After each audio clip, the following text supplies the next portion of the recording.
ಇವತ್ತಿನ ಧ್ಯಾನ ಅಂಶ ಯೇಸು ದೇವರ ಎಂಬ ಪ್ರಶ್ನೆ. ನಿಮ್ಮ ಬಳಿಯಲ್ಲಿ ಇದು ಬಹಳ ಕಾಂಟ್ರವರ್ಸಿ ಆದಂಥ ಒಂದು ವಿಚಾರ. ಯೇಸು ದೇವರ ಎಂಬುದಾಗಿ ನಿಮ್ಮ ಹತ್ರ ಕೇಳಿದ್ರೆ ನೀವು ಏನಂತೀರಾ? ಅಂತೀರಾ? ಓಕೆ, ಯೇಸು ದೇವರು ಅಂತ ಹೇಳ್ತೀರಾ. ಹಾಗಾದ್ರೆ ಯೇಸು ಬೈಬಲಲ್ಲಿ ನಾನೇ ದೇವರು ಅಂತ ಹೇಳಿದ್ದಾರಾ? ಎಲ್ಲಿ?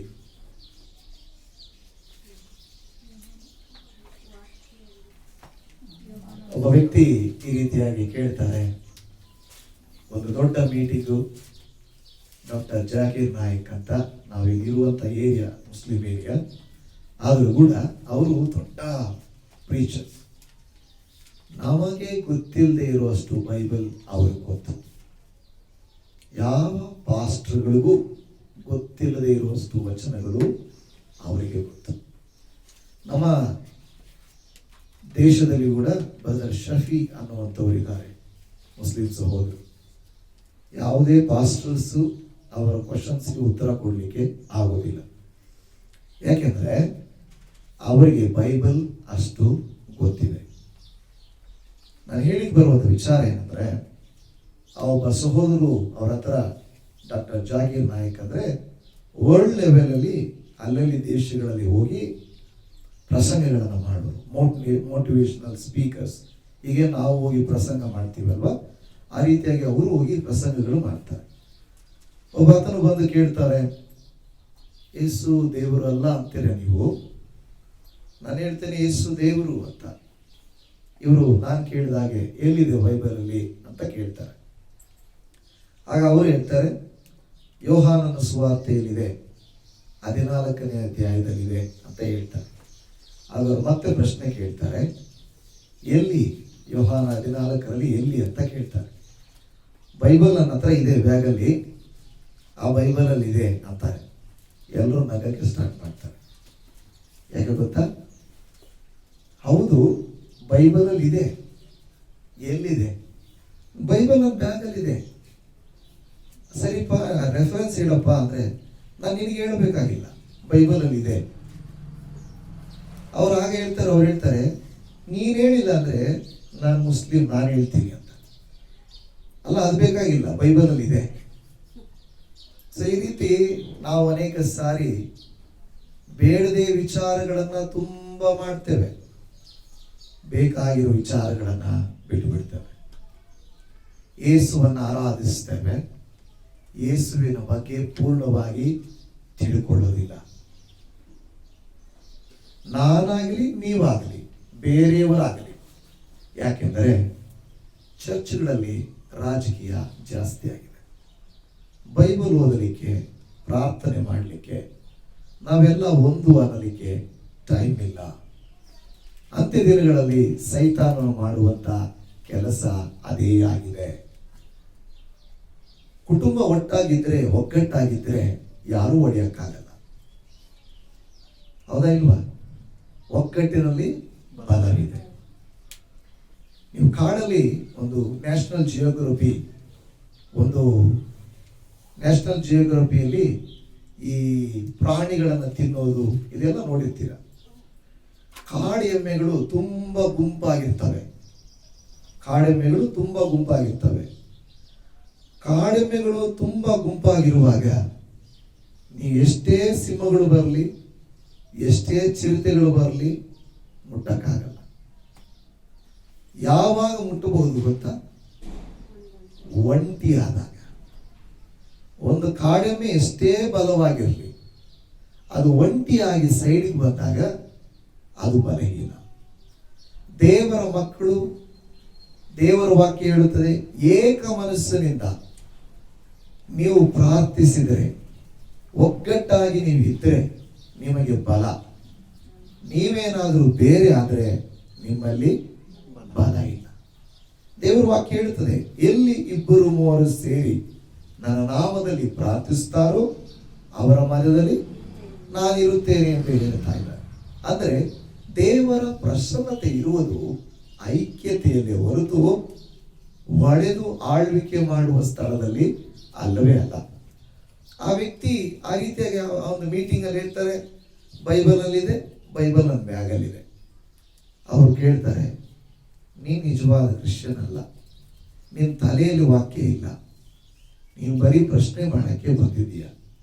ಪ್ರಿಯದರ್ಶನವೇ, ನಾನು ಕೇಳ್ತೇನೆ, ನಾವು ವಾಕ್ಯನ ಹೃದಯದಲ್ಲಿ ಇಟ್ಟುಕೊಳ್ಬೇಕು. ಎಷ್ಟೋ ಜನ ಸರಿಯಾದ ಕ್ರಮವಾದ ಬೋಧನೆಗಳನ್ನು ಕೊಡ್ತಾ ಇಲ್ಲ.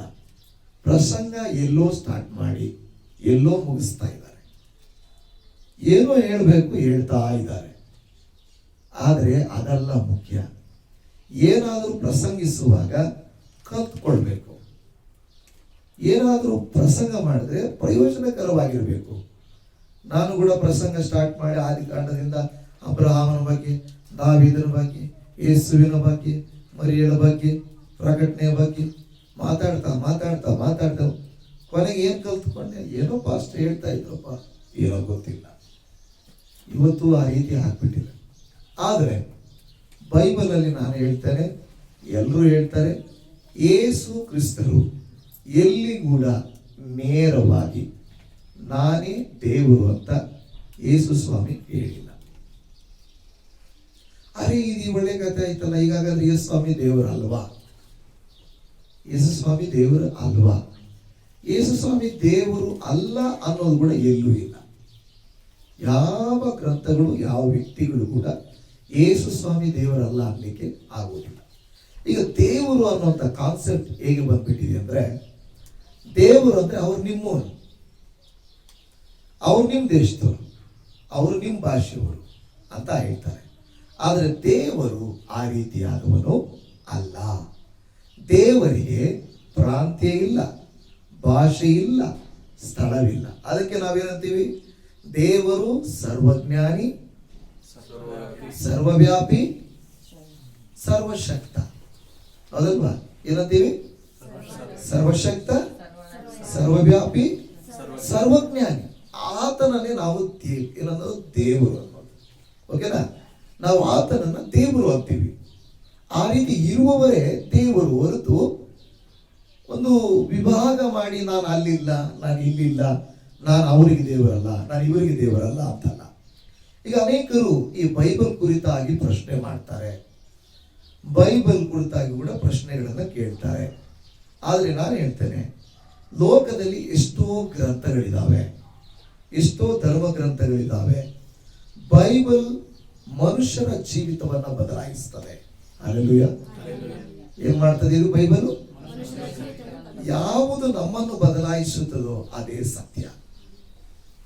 ಯಾವುದು ನಮ್ಮನ್ನು ಬದಲಾಯಿಸ್ತದೋ ಅದೇ ಸತ್ಯ.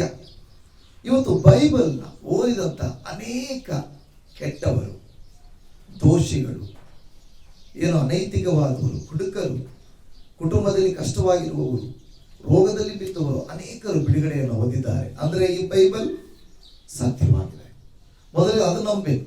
ಕೆಲವರು ಕೇಳ್ತಾರೆ, ನೀನು ಬೈಬಲಿಂದ ಹೇಳ್ತಾ ಇದೀಯಾ, ಬೈಬಲನ್ನು ಬಿಟ್ಟು ಹೇಳು.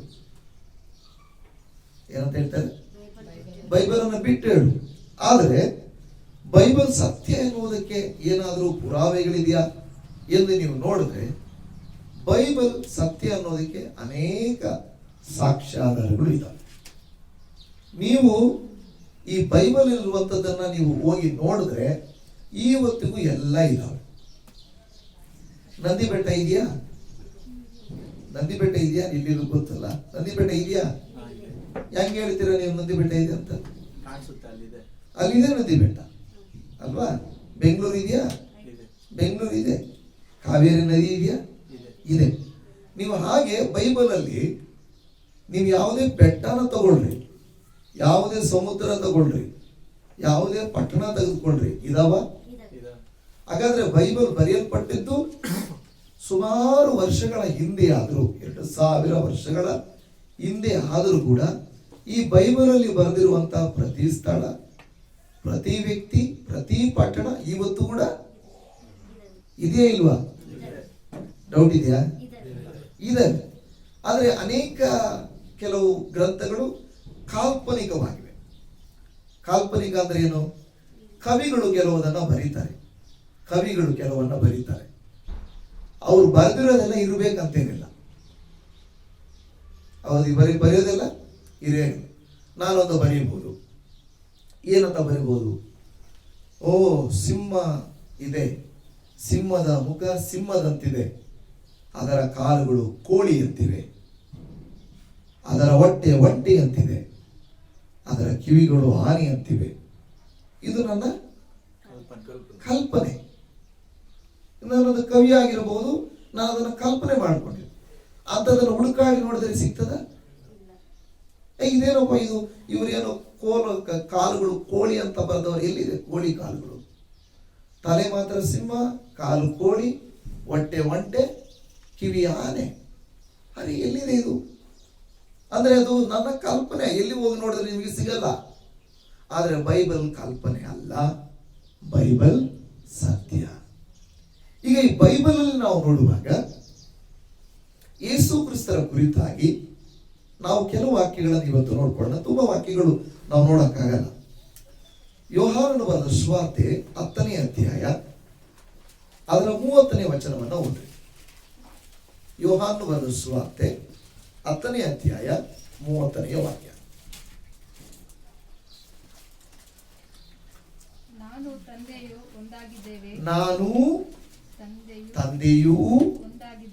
ಒಂದಾಗಿದ್ದೇವೆ ಅಂದನು. ಏನಂತ ಹೇಳ್ತಾ ಸ್ವಾಮಿಯಲ್ಲಿ? ನಾನು ತಂದೆ ಅಲ್ಲ, ನಾನು ಮತ್ತು ತಂದೆಯೂ ಏನಾಗಿದ್ದೇವೆ?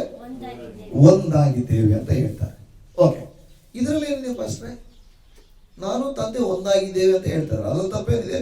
31ನೇ ವಾಕ್ಯ ಓದಿ. ಯೆಹೂದ್ಯರು ಆತನನ್ನು ಹೊಡೆದು ಕೊಲ್ಲಬೇಕೆಂದು ತಿರುಗಿ ಕಲ್ಲುಗಳನ್ನು ತೆಗೆದುಕೊಂಡು ಬರಲು. ಅವ್ರು ಏನ್ ಮಾಡ್ತಾ ಇದ್ದಾರೆ? ಇದನ್ನ ಕೇಳಿಸ್ಕೊಂಡು ಯೆಹೂದ್ಯರು. ಈಗ ಉದಾಹರಣೆಗೆ ನಾನು ತಂದೆ ಒಂದು ಅಂದ್ರೆ ಯಾಕೆ ಕಲ್ಲುಗಳು ಎತ್ಕೊಂಡ್ ಬರ್ಬೇಕು? ಇವತ್ತು ಯೇಸು ಸ್ವಾಮಿ ದೇವರು ಅಂದ್ರೆ ಕೆಲವರು ಕಲ್ಲುಗಳು ಎತ್ಕೊಂಡ್ ಬರ್ತಾರೆ. ಓಕೆ, ಯೆಹೂದ್ಯರು ಕೊಲ್ಲಬೇಕೆಂದು ಯಾಕೆ ಅಷ್ಟಕ್ಕೆ ಕೊಂದು ಬಿಡ್ತಾರ? ಮುಂದೆ ಓದಿ. ತಿರುಗಿ ಕಲ್ಲುಗಳನ್ನು ತೆಗೆದುಕೊಂಡು ಬರಲು ಯೇಸು ಅವರನ್ನ ತಂದೆಯ ಕಡೆಯಿಂದ ಅನೇಕ ಒಳ್ಳೆ ಕ್ರಿಯೆಗಳನ್ನು ನಿಮಗೆ ತೋರಿಸಿದೆನು. ಅವುಗಳಲ್ಲಿ ಯಾವ ಕ್ರಿಯೆಯ ದೆಸೆಯಿಂದ ನನ್ನ ಮೇಲೆ ಕಲ್ಲೆಸೆಯುತ್ತೀರಿ ಎಂದು ಕೇಳಿದ್ದಕ್ಕೆ ಯೆಹೂದ್ಯರು ನಾವು ನಿನ್ನ ಮೇಲೆ ಕಲ್ಲೆಸೆಯುವುದು ಒಳ್ಳೆ ಕಾರ್ಯದ ದೆಸೆಯಿಂದಲ್ಲ, ದೇವದೂಷಣೆಯ ದೆಸೆಯಿಂದಲೂ ನೀನು ಮನುಷ್ಯನಾಗಿದ್ದು ನಿನ್ನನ್ನು ನೀನೇ ದೇವರನ್ನಾಗಿ ಮಾಡಿಕೊಳ್ಳುವುದರ ದೆಸೆಯಿಂದಲೂ ನಿನ್ನ ಮೇಲೆ ಕಲ್ಲೆಸೆಯುತ್ತೇವೆ ಅಂತ. ಏನಂತ ಹೇಳ್ತಿದ್ರೆ ಯೆಹೂದ್ಯರು? ಏನ್ ಹೇಳ್ತಿದ್ರೆ?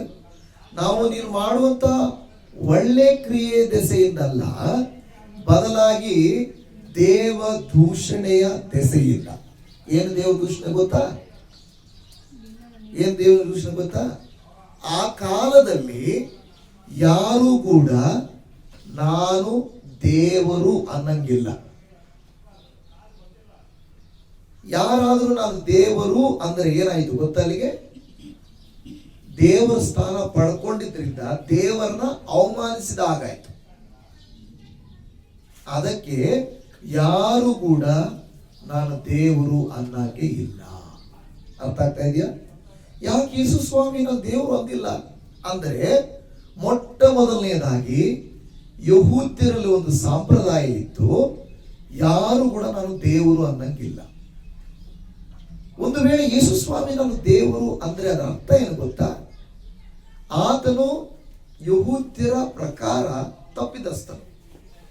ಯೇಸು ಸ್ವಾಮಿ ಯಾರಾಗಿದ್ದರು? ಯೆಹೂದ್ಯರಾಗಿದ್ದರು. ವಿರೋಧವಾಗಿ ಮಾತನಾಡಿದ್ರೆ ಅದು ದೇವದೂಷಣೆ. ಅದಕ್ಕೆ ಯೇಸು ಸ್ವಾಮಿ ಯಾವತ್ತೂ ಕೂಡ ನಾನು ದೇವರು ಅಂತ ಹೇಳಲಿಲ್ಲ. ಯಾಕೆಂದ್ರೆ ಯೇಸು ಸ್ವಾಮಿ ದೇವರ ವಾಕ್ಯ ನೆರವೇರಿಸುವವನು, ದೇವರಿಗೆ ಇಷ್ಟರಾಗಿ ನಡೆಯಬೇಕಾದವನು. ಹಾಗಾದರೆ ದೇವರು ಯಾವತ್ತೂ ಕೂಡ ಅದಕ್ಕೆ ಏನ್ ಮಾಡಲಿಲ್ಲ, ಆತನು ನಾನು ದೇವರು ಎಂದು ಹೇಳಲಿಲ್ಲ. ಹೇಳ್ಬೋದಾಗಿತ್ತು, ಆದ್ರೆ ಆತನು ದೇವರ ವಾಕ್ಯ ನೆರವೇರಿಸುವವನೇ. ದೇವರ ವಾಕ್ಯನ ಹಾಳು ಮಾಡಿದ್ರೆ ಹೇಗೆ ಅಲ್ವಾ? ಇವತ್ತು ನಾನು ಯೇಸು ಸ್ವಾಮಿ ಬಗ್ಗೆ ಪ್ರಸಂಗ ಮಾಡುವ ನಾನೇ ಯೇಸು ಸ್ವಾಮಿ ದೇವರಲ್ಲ ಅಂತ ನಾನು ವಿರೋಧ ಮಾಡಿದ್ರೆ ಏನ್ ಪ್ರಯೋಜನ? ಹೌದಾ ಇಲ್ವಾ?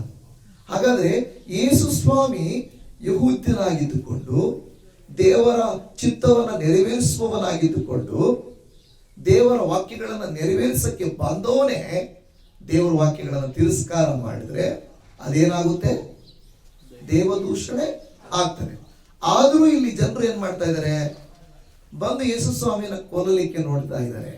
ಯಾಕೆ ಅಂತ ಹೇಳಿದ್ರೆ ಈತನು ನಾನು ದೇವರು ಅಂತ ಹೇಳ್ಕೊಳ್ಳಿಲ್ಲ, ನಾನು ನನ್ನ ತಂದೆಯು ಒಂದೇ ಅಂತ ಹೇಳಿದ್ರು. ಅವ್ರಿಗೇನು ಅರ್ಥ ಆಯ್ತು? ಅದರಿಂದ ಅವ್ರಿಗೆ ಅರ್ಥ ಆಯ್ತು, ನೀನು ನಿನ್ನನ್ನೇ ದೇವರಿಗೆ ಸರಿಸಮಾನವಾಗಿ ಮಾಡ್ಕೊಳ್ತಾ ಇದೀಯಾ. ಸರಿಸಮಾನ ಆದ್ರೆ ಇನ್ನೊಂದು ಅರ್ಥ, ನಾನೇ ದೇವರು ಅಂತ ಹೇಳ್ಕೊಳ್ತಾ ಇದೀಯಾ. ಆದುದರಿಂದ ನೀನು ಈ ರೀತಿಯಾಗಿ ನಿನ್ನನ್ನ ನೀನೇ ನಾನು ದೇವರ ಸರಿಸಮಾನನು, ದೇವರ ಕುಮಾರನು, ನಾನು ದೇವರು ಅಂತ ಹೇಳಿಕೊಳ್ತಾ ಇರೋದ್ರಿಂದ ನೀನು ಮಾಡ್ತಾ ಇರೋದು ತಪ್ಪು. ನಾವು ನಿಮ್ಮನ್ನ ಏನ್ ಮಾಡ್ತೀವಿ? ಕೊಲ್ತೀವಿ. ಈಗ ಹೇಳ್ತಾ ಇರುವಂತ ಮಾತು ದೇವ ದೂಷಣೆ. ಮೊದಲನೇದಾಗಿ, ಒಂದು ವೇಳೆ ಆತನು ಆ ರೀತಿಯಾಗಿ ಹೇಳಿದ್ದೇ ಆದರೆ, ಹೇಳುವುದೇ ಆದರೆ ಅದು ದೇವ ದೂಷಣೆ. ಆದರೆ ಆತನು ಹೇಳದೇ ಇದ್ರೂ ಕೂಡ ಆತನು ದೇವರಾಗಿದ್ದಾನೆ. ಹಲ್ಲೆಲೂಯಾ. ಅದನ್ನು ನಾವೇನ್ ಮಾಡಬೇಕು? ನಂಬಬೇಕು. ಅದನ್ನು ನಾವು ನಂಬಬೇಕು. ನೀವು ದೇವರ ವಾಕ್ಯಗಳನ್ನ ನೀವು ಇನ್ನು ಆಳವಾಗಿ ಗಮನಿಸುವುದಾದ್ರೆ ಅಲ್ಲಿ ಹೇಳುವಂತ ಮಾತು 33ನೇ ವಚನದಲ್ಲಿ ಜನರು ಹೇಳುವಂತ ಮಾತು 33 ಹೋದ್ರೆ ಕೊನೆಯಲ್ಲಿ ದೇವದೂಷಣೆಯ ನಾವು ನಿನ್ನ ಮೇಲೆ ಎಸೆಯುವುದು ಒಳ್ಳೆಯ ಕಾರ್ಯದ ದೆಸೆಯಿಂದಲ್ಲ, ಅಲ್ಲ ದೇವದೂಷಣೆಯ ದೆಸೆಯಿಂದಲೂ. ದೇವದೂಷಣೆಯ ದೆಸೆಯಿಂದಲೂ ನೀನು ಮನುಷ್ಯನಾಗಿದ್ದು ನಿನ್ನನ್ನು ನೀನೇ ದೇವರನ್ನ ಮಾಡಿಕೊಳ್ಳುವುದರ ದೆಸೆಯಿಂದಲೂ. ಹಾಗಾದ್ರೆ ಏನ್ ಹೇಳ್ತಾ ಇದ್ದಾನೆ ಯೇಸುಸ್ವಾಮಿ? ಏನ್ ಹೇಳಿದಾನೆ? ತನ್ನನ್ನ ತಾನೇ ಏನ್ ಮಾಡ್ಕೊಂಡಿದ್ದಾನೆ? ದೇವರು ಮಾಡ್ಕೊಂಡಿದ್ದಾನೆ. ಹಾಗಾದ್ರೆ ಯೇಸುಸ್ವಾಮಿ ಹೇಳಿದ್ರ ನನ್ನ ದೇವರು ಅಂತ? ಅಲ್ಲಿ ದೇವರನ್ನ ದೂಷಣೆ ಮಾಡದೇ ಇದ್ರು ಯಹೂದ್ಯರಿಗೆ ಅರ್ಥ ಆಗ್ತಾ ಇದೆ, ನಮಗೆ ಅರ್ಥ ಆಗ್ಲಿಲ್ವಾ? ಯಹೂದ್ಯರಿಗೆ ಅರ್ಥ ಆಗ್ತಾ ಇದೆಯೇನಂತ? ನಿನ್ನನ್ನ ನೀನೇನ್ ಮಾಡ್ಕೊಂಡಿದೀಯಾ? ದೇವರನ್ನು ಮಾಡ್ಕೊಂಡಿದೀಯ. ಅಂದ್ರೆ ಇಂಡೈರೆಕ್ಟ್ ಆಗಿ ಯೇಸು ಸ್ವಾಮಿ ಹೇಳಿದ್ದಾರೆ, ನಾನು ದೇವರಾಗಿದ್ದೇನೆ. ಅರ್ಥ ಆಗ್ತಾ ಇದೆಯಾ? ಯೇಸು ಸ್ವಾಮಿ ನೇರವಾಗಿ ಹೇಳ್ಬೋದಾಗಿತ್ತು, ಆದ್ರೆ ಅದೇನಾಗುತ್ತೆ? ಏನಾಗುತ್ತೆ ಹೇಳಿ? ದೇವದೂಷಣೆ ಆಗುತ್ತೆ ಅದು. ಅರ್ಥ ಆಯ್ತಾ? ನಾನೇ ದೇವರು ಅಂತ ಹೇಳ್ಬೋದಾಗಿತ್ತು ಒಂದೇ ಮಾತಲ್ಲಿ ಯೇಸು ಸ್ವಾಮಿ, ನಾನೇ ದೇವರು ಅಂತ ಹೇಳ್ಬೋದಾಗಿತ್ತು. ಆದ್ರೆ ದೇವರ ವಾಕ್ಯ ಏನ್ ಹೇಳುತ್ತೆ ಗೊತ್ತಾ? ವಿಮೋಚನ ಕಾಂಡ 20ನೇ ಅಧ್ಯಾಯದ ದಶಾಜ್ಞೆಗಳಲ್ಲಿ ಯಾರು ಕೂಡ ದೇವರ ನಾಮವನ್ನ ದೂಷಣೆಗಾಗಿ ಎತ್ತಬಾರದು. ಓದ್ರಿ ವಾಕ್ಯ, ವಿಮೋಚನ ಕಾಂಡ ಗ್ರಂಥ 20ನೇ ಅಧ್ಯಾಯ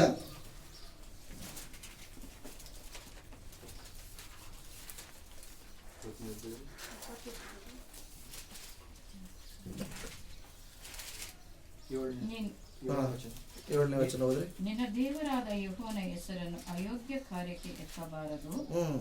ಯೆಹೋವನು ತನ್ನ ಹೆಸರನ್ನು ಅಯೋಗ್ಯ ಕಾರ್ಯಕ್ಕೆ ಎತ್ತುವವನು ಶಿಕ್ಷಿಸದೆ ಬಿಡುವುದಿಲ್ಲ. ಅದು ಅಯೋಗ್ಯ ಕಾರ್ಯಕ್ಕೆ ಇಲ್ಲವೇ 2ನೇ ವಚನ ಹೇಳುತ್ತದೆ, ಯೆಹೋವನು ಎಂಬ ನಿನ್ನ ದೇವರು ನಾನೇ, ನಾನಲ್ಲದೆ ನಿನಗೆ ಬೇರೆ ದೇವರುಗಳು ಇರಬಾರದು ಅಂತ ಹೇಳ್ತದೆ. ಈಗ ಯೆಹೋವನು ಇಲ್ಲ ತಂದೆ ದೇವರ ಕುರಿತಾಗಿ ಬಿಟ್ಟು ಯೇಸು ಸ್ವಾಮಿ ತಂದೆ ಅಲ್ಲ ನಾನು ದೇವರು ಅಂದ್ರೆ ಏನರ್ಥ ಆಗುತ್ತೆ ಗೊತ್ತಾದ್ರ ಅರ್ಥ? ದೂಷಣೆ ಆಗ್ತದೆ. ದೂಷಣೆ ಆಗ್ತದೆ.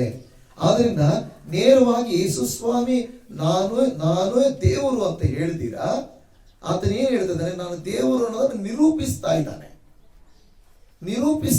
ಅದು ಮುಖ್ಯವಾದದ್ದು. ಈ ಮೊದಲನೇ ಅಂಶವನ್ನೇ ಎಷ್ಟೋ ಜನ ಅರ್ಥ ಮಾಡ್ಕೊಳ್ತಾ ಇಲ್ಲ. ಯೇಸು ಸ್ವಾಮಿ ಹೇಳ್ಬೋದಾಗಿತ್ತಲ್ಲ ನಾನೇ ದೇವರು ಅಂತ ಹೇಳ್ಬೋದಾಗಿತ್ತಲ್ವ?